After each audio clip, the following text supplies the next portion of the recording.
তোমরা নিশ্চয়ই বিভিন্ন মুভি, সিরিয়াল বা ওয়েব সিরিজে দেখেছো ফরেনসিক ল্যাবরেটরিতে ডিএনএ টেস্টের মাধ্যমে বিভিন্ন ক্রিমিনাল ইনভেস্টিগেশন করা হয়। হিউম্যান ডিএনএর সার্টেন রিজিয়নের নিউক্লিওটাইডের সিকোয়েন্স দেখে কোনো মানুষের প্রবাবল আইডেন্টিটি ডিটারমাইন করতে সাহায্য করে ডিএনএ ফিঙ্গারপ্রিন্ট টেস্ট।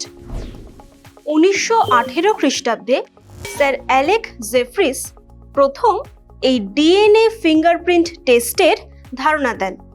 তোমরা হয়তো জানো যে একজন মানুষের ফিঙ্গারপ্রিন্ট আরেকজনের ফিঙ্গারপ্রিন্টের সঙ্গে কমপ্লিটলি ম্যাচ করে না, তাই প্রতিটি মানুষের পৃথক অস্তিত্ব তথা শনাক্তকরণের জন্য আঙুলের ছাপ নেওয়ার পদ্ধতি দীর্ঘদিন ধরে প্রচলিত আছে, কিন্তু সার্জারির মাধ্যমে আঙুলের অগ্রভাগের ত্বকের পরিবর্তন ঘটানো সম্ভব। এই সমস্যা সমাধানের জন্য ডিএনএ টেস্ট করা হয়। কোনো মানুষের ডিএনএর ডাবল হেলিক্সে থাকা বেসগুলির অর্ডার সবসময় ফিক্সড থাকে এবং এই বেসের অর্ডার রিলেটেড ইনফরমেশনকে ডিএনএ ফিঙ্গারপ্রিন্ট বলে। প্রতিটি কোষের ডিএনএতে থাকা বেসগুলির অর্ডার সবসময় একই হয় এবং এই অর্ডার চেঞ্জ করার কোনো পদ্ধতি এখনো পর্যন্ত আবিষ্কৃত হয়নি। এই কারণে অপরাধী শনাক্তকরণে, কোনো ব্যক্তির পিতৃত্ব নির্ণয়ের জন্য, দুর্ঘটনায় মৃত ব্যক্তির শনাক্তকরণে, জাতিগত শ্রেণী নির্ধারণের জন্য ডিএনএ ফিঙ্গারপ্রিন্ট টেস্ট করা হয়। ডিএনএ ও আরএনএ এই দুটি নিউক্লিক অ্যাসিডের গঠন সম্পর্কে তোমরা অলরেডি জেনে গেছো। এই দুটি নিউক্লিক অ্যাসিডের দুটি গুরুত্বপূর্ণ জৈবিক ক্রিয়া হলো রেপ্লিকেশন ও প্রোটিন সিনথেসিস। জেরক্স মেশিনের সাহায্যে যেমন আমরা বিভিন্ন ডকুমেন্টের ফটোকপি করি, তেমনি বিভিন্ন প্রকার উৎসেচক ও প্রোটিনের সাহায্যে একটি মাতৃ ডিএনএ অণু থেকে দুটি আইডেন্টিক্যাল অপত্য ডিএনএ অণু গঠিত হওয়ার পদ্ধতিকে ডিএনএর প্রতিলিপিকরণ বা রেপ্লিকেশন বলে। তোমরা তো জানো ডিএনএ দ্বিতন্ত্রী হেলিক্স গঠনে থাকে। প্রথমে উপযুক্ত উৎসেচকের সাহায্যে সুপারকয়েলড ডিএনএ অণুর আনকয়েলিং ঘটে। এরপর আরেক ধরনের উৎসেচকের সাহায্যে মাতৃ ডিএনএ অণুর দুটি তন্ত্রীর মধ্যবর্তী হাইড্রোজেন বন্ধন ভেঙে যায় এবং ডিএনএর দুটি স্ট্র্যান্ড পৃথক হয়ে প্রতিলিপি গঠনের জন্য প্রয়োজনীয় ছাঁচ বা টেমপ্লেট গঠন করে। এই টেমপ্লেট ডিএনএকে ফলো করে কমপ্লিমেন্টারি বেস পেয়ারিংয়ের সাহায্যে প্রত্যেকটা স্ট্র্যান্ডের সঙ্গে সেটির পরিপূরক ডিঅক্সি রাইবোনিউক্লিওটাইড যুক্ত হয়।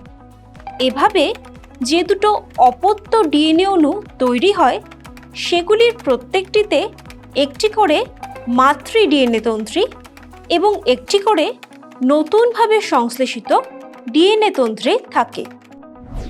পুরনো ডিএনএর একটা অংশ সবসময় নতুন স্ট্র্যান্ডে থেকে যায় বলে কমপ্লিট রেপ্লিকেশন হয় না, তাই ডিএনএ রেপ্লিকেশনের এরূপ পদ্ধতিকে সেমি কনজারভেটিভ রেপ্লিকেশন বলে। ডিএনএ রেপ্লিকেশন ছাড়া নিউক্লিক অ্যাসিডের আরেকটি গুরুত্বপূর্ণ কাজ হলো প্রোটিন সংশ্লেষণ। এই প্রোটিন সংশ্লেষণে অংশগ্রহণ করে 3 রকম আরএনএ অণু: মেসেঞ্জার আরএনএ বা এমআরএনএ, রাইবোজোমাল আরএনএ বা আরআরএনএ এবং ট্রান্সফার আরএনএ বা টিআরএনএ। এমআরএনএ ডিএনএ থেকে প্রয়োজনীয় বংশ সংকেত বহন করে কোষের সাইটোপ্লাজমে প্রবেশ করে প্রোটিন সংশ্লেষণ করে। এই পদ্ধতির নাম ট্রান্সক্রিপশন। আরআরএনএ কোষের রাইবোজোমের সঙ্গে এমআরএনএকে যুক্ত করে পলিজোম তৈরি করে, যা বিভিন্ন প্রকার প্রোটিন সংশ্লেষণে ছাঁচ হিসেবে কাজ করে। টিআরএনএ প্রোটিন সংশ্লেষণের সময় নির্দিষ্ট আলফা অ্যামাইনো অ্যাসিডকে নির্দিষ্ট স্থানে নিয়ে যায়। এরপর এই সব অ্যামাইনো অ্যাসিড জুড়ে জুড়ে নির্দিষ্ট বিন্যাস বিশিষ্ট প্রোটিন অণু গঠিত হয়। এই পদ্ধতির নাম ট্রান্সলেশন। ডিএনএ ও আরএনএর প্রধান কাজগুলি তোমরা দেখলে। এবার ডিএনএ ও আরএনএর পার্থক্য তোমরা জেনে নাও। তাহলে দেখো, ডিএনএ এবং আরএনএ শুধুমাত্র জীবদেহে রেপ্লিকেশন বা প্রোটিন সিনথেসিসের মতো গুরুত্বপূর্ণ কাজ করে সেটাই নয়, ডিএনএর অ্যাপ্লিকেশন, ডিএনএ ফিঙ্গারপ্রিন্ট টেস্টও আমাদের জীবনে কতটা ইম্পর্ট্যান্ট